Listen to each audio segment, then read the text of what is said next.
Welcome to the ক্রীড়ার দুনিয়া। তো বন্ধুরা, আমি কথা বলতে এসেছি সাকিব আল হাসানকে নিয়ে। বন্ধুরা, সাকিব আল হাসান আজ থেকে প্রায় 1 বছর আগে মনে হয় লাস্ট ইন্টারন্যাশনাল কোনো টি20 ম্যাচ খেলেছিলেন।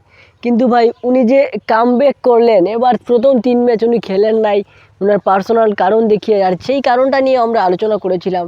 তো বন্ধুরা, আমরা তো নেগেটিভ যে আলোচনাটা করেছিলাম এটা ছিল আর কি নেতিবাচক আলোচনা। তারপরেও ভাই বলতে হবে, এই যে উনি কামব্যাক করলেন, চতুর্থ ম্যাচে উনি 4টা উইকেট নিয়ে নিলেন। আর আজকের ম্যাচে তো যেখানে আমাদের প্রত্যেক বোলাররা একেবারে বাদামের সাথে ওরা পিঠাও খাচ্ছে, তারপরে তখন আমাদের একজন মুস্তাফিজুর রহমান ভালো বোলিং করেছেন। আর মুস্তাফিজ থেকে ফার বেটার যিনি করেছেন, মুস্তাফিজের চাইতেও যিনি ভালো করেছেন, তিনিই হচ্ছেন আমাদের সাকিব আল হাসান। বন্ধুরা, আমরা যদি একটু স্কোর কার্ডটা দেখি, আমাদের সাকিব আল হাসান 4টা ওভার বল করেছেন এবং 4টা ওভারের মধ্যে বন্ধুরা উনি মাত্র 9টা রান দিয়েছেন, যেখানে তার ইকোনমি হচ্ছে 2.25।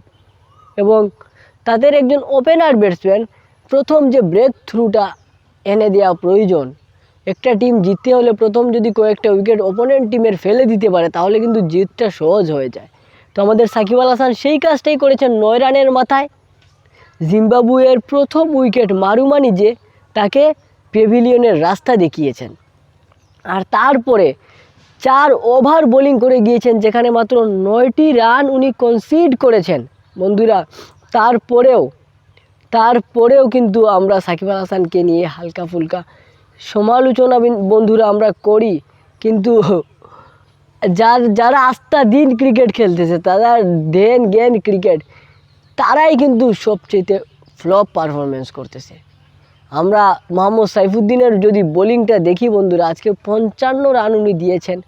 গত ম্যাচেও এইরকম একটা পাক্কা অনেক বেশি রান উনি দিয়েছিলেন, আই থিঙ্ক গত ম্যাচে হয়তো উনি ছিলেন না একাদশে, যেটা হয়েছিল গত ম্যাচে। তো যাই হোক বন্ধুরা, এখন যদি আমরা দেখি গত ম্যাচে আমাদের সাকিব আল হাসান 3 ওভার 4 বল করেছেন, যেখান থেকে 4টা উইকেট উনি দিয়েছেন, 35টা রান কনসিড করেছেন বন্ধুরা। এবং সেই যখন উনি লাস্ট ওভারটা করেন, প্রথম 2 ওভারে কিন্তু উনি খুবই কম রান দিয়েছিলেন, কিন্তু লাস্ট 1 ওভারে 18 রান দেওয়ার কারণে ওনার রানটা এত বেশি দেখাচ্ছে বন্ধুরা। যখন তিনি লাস্ট ওভারটা করেন, মাজরাবানি উনি ওনাকে প্রথম বলে ছক্কা মেরে দেন, কিন্তু আমরা ভাবছিলাম হয়তো ম্যাচটা আমাদের হাত থেকে বেরিয়ে যাবে, কিন্তু পরের বলে আবার মাজরাবানিকে আউট করে জিম্বাবুয়েকে অল আউট করে দেন এবং আমরা জয়ী হয়ে মাঠ থেকে ফিরি। তো বন্ধুরা, আমি বলবো Shakib Al Hasan is the great. Shakib Al Hasan এর সমকক্ষ কেউ হতে পারবে না। Shakib is Shakib, one and only piece Shakib.